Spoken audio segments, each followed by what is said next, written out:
Assalamualaikum warahmatullahi wabarakatuh. Jumpa lagi di channel Amin Al-Amrur. Alhamdulillahi rabbil alamin. Allahumma sholli ala Sayyidina Muhammad wa ala ali Sayyidina Muhammad. Bersyukur kepada Allah subhanahu wa ta'ala, bersalawat kepada baginda Rasul Muhammad sallallahu alaihi wasallam. Mudah-mudahan kita semua mendapatkan syafaatnya beliau fid dini wa dunya wal akhirah. Amin amin ya rabbal alamin.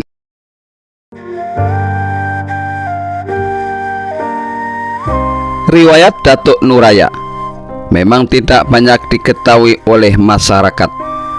Kemunculannya pertama dan terakhir di daerah yang bernama Pantai Jati, Munggu Krikil, Kabupaten Tapin sangat misterius. Bahkan pada pertama kali muncul namanya juga tidak diketahui, sehingga nama Nuraya disematkan oleh Datuk Suban sesuai dengan kedatangannya pada hari raya. Dialah pembawa kitab Barencong yang kini terkenal. Legenda Datuk Nuraya beredar dari mulut ke mulut. Kini dia bermakam di Pantai Jati, Munggu Krikil di Kabupaten Tapin, Kalimantan Selatan.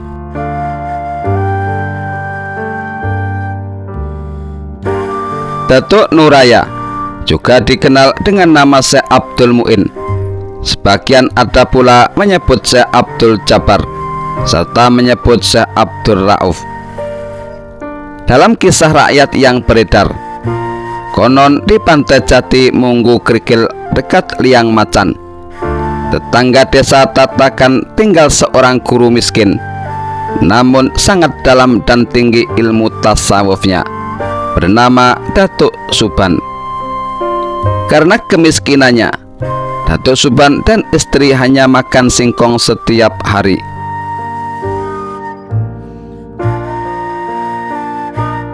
Pada saat lebaran hari raya, Datuk Suban kedatangan 13 muridnya, yaitu Datuk Murkad, Datuk Taming Karsa, Datuk Niang Talib, Datuk Karipis, Datuk Ganun, Datuk Arki, Datuk Ungku, Datuk Lape Duliman, Datuk Harun, Datuk Arsanaya, Datuk Rangga, Datuk Galuh Diang Bulan, dan Datuk Sanggul.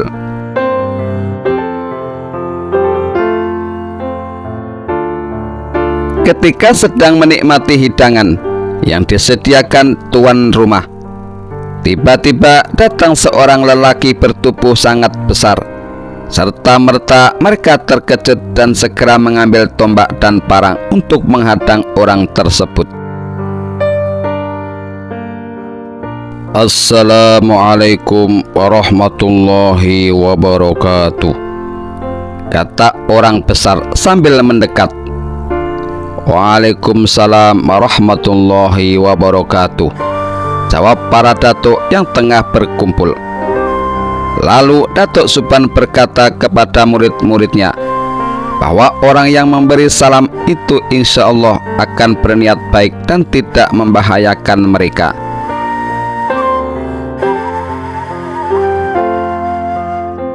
Maaf, siapa saudara yang datang dan dari mana asalmu, serta apa maksud saudara? Tanya Datuk Suban. Si raksasa hanya menjawab dengan ucapan zikir, La ilaha illallah. Setiap Datuk Suban bertanya, selalu dijawab dengan kalimat tauhid, La ilaha illallah, hingga 7 kali. Ditanya dan dijawab dengan 7 kali zikir tauhid itu. Setelah 7 kali zikir tersebut, tiba-tiba raksasa itu ambruk dan tidak bergerak.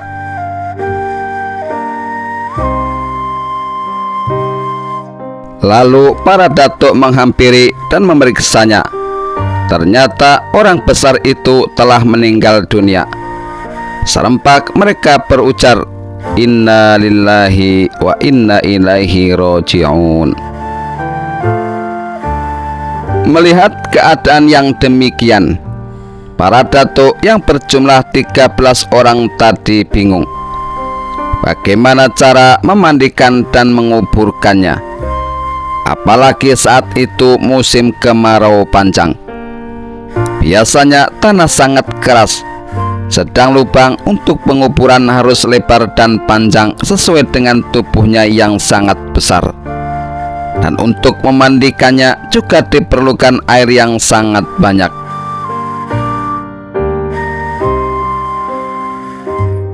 Konon di tengah kebingungan para datuk, tiba-tiba hujan turun dengan lebat.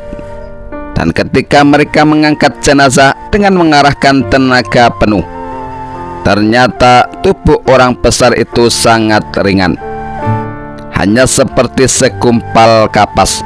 Serentak mereka berseru, "Subhanallah."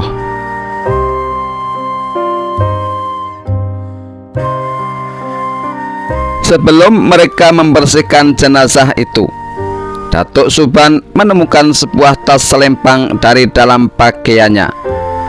Setelah membukanya, ternyata terdapat sebuah kitab yang akhirnya terkenal dengan sebutan Kitab Barencong. Para datuk mulai membagi tugas. Membersihkan jenazah adalah Datuk Argih, Datuk Niang Talib, Datuk Ganun, Datuk Lapeduliman, Datuk Ungku. Sedangkan Datuk Karipes bertugas mencari batu nisan dari batu alam. Sedang yang lain membuat lubang kubur di Gunung Mungku Karikil dekat Mungku Tayuh. Konon lubang yang digali tidak cukup untuk mengubur jenazah itu. Terpaksa kakinya harus dilipat sehingga tubuhnya seperti huruf Hamzah.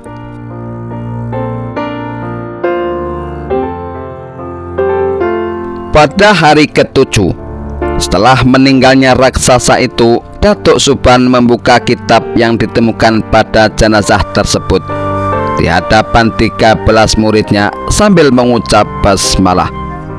Ternyata berisi bermacam-macam khasiat ilmu dunia dan akhirat. Akhirnya orang besar atau raksasa tersebut diberi nama Nur Raya karena dia datang pada hari raya dan wafat pada hari itu juga. Dan sesuai dengan badannya yang raya atau sangat besar.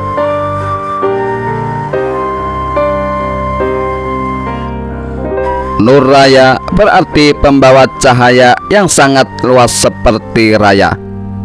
Dengan panjang kuburnya kurang lebih 60 meter. Dengan kaki dilipat, kalau tidak dilipat mungkin bisa sampai 100 meter. Dan lebar kurang lebih 6 meter.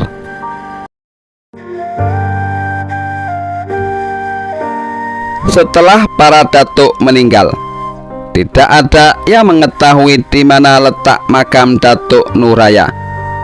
Namun beberapa tahun kemudian penduduk Mungku Tayuh Tatakan ketika malam hari sering melihat cahaya yang memancar dari tanah sekitar benteng Mungku Tayuh naik ke atas langit. Salah seorang penduduk yang penasaran berusaha mencari asal sumber cahaya tersebut. Dan orang itu menemukan dua batu yang besar dengan jarak 45 meter lebih. Dan persis seperti batu nisan yang menghadap ke arah kiblat. Penduduk tersebut bernama Baseran yang bergelar Utuh Karikit. Menurut kisah, Datuk Nur Raya bukanlah orang asli Kalimantan. Dalam sebuah manaqib beliau pun dikisahkan bahwa Datuk Nur Raya tidak diketahui asal muasal dari mana. Kedatangan Datuk Nur Raya ke Kalimantan, tepatnya di rantau, belakangan diketahui membawa misi khusus atas perintah Allah Subhanahu wa Ta'ala. Beliau dapat petunjuk untuk menemui seorang wali Allah lainnya yang berada di rantau, yaitu Datuk Suban. Wallahu a'lam bishawab. Inilah sepenggal kisah wali Allah Datuk Nur Raya Kalimantan Selatan. Semoga bermanfaat bagi kita semuanya. Amin amin ya rabbal alamin. Jangan lupa like, share, dan subscribe. Terima kasih. Akhirul kalam, wassalamualaikum warahmatullahi wabarakatuh.